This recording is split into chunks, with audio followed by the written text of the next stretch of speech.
The next questions are coming from Helen Powell.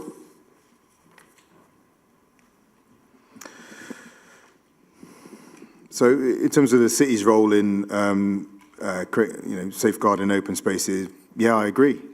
We do want to make sure that we have access to local spaces, but in the local plan, we've agreed the development of open space will not be permitted unless the development is supportive to the open space use. And when plan applications are made, assessments are made against this policy.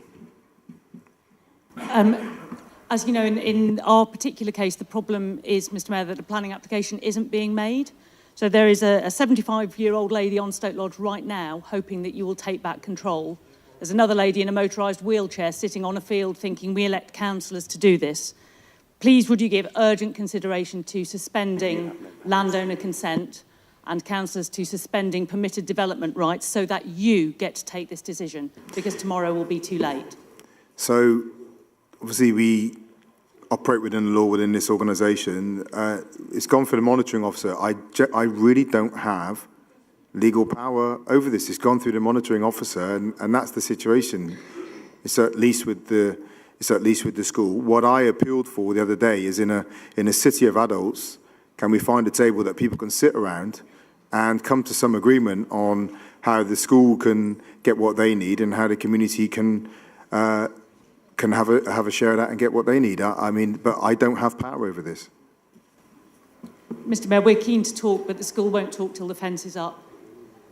I think there are powers that can be exercised, and the monitoring officer has refused to act. He's okay. Well, I've been watching some of the communication that's gone on, and I'm not surprised that different parties. I don't think parties have been talking to each other. I think they've been talking at each other and past each other, and also. So I would just urge everyone on all sides of this to take a deep breath and think about how they can create a space to get in a room to have a conversation with the other, because the back and forth that's going on at the moment isn't helping. And as I said last week, I don't think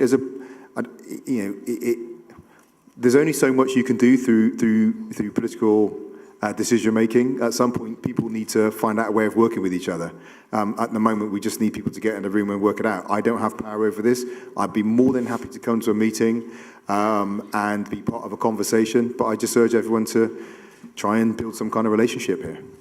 Thank you, Mr Mayor. We would be delighted to do that. I do believe the council has a role and the ability to press pause to allow that to happen, but it can't happen while the school is being allowed to go ahead without any kind of oversight. I promise you we don't have that power.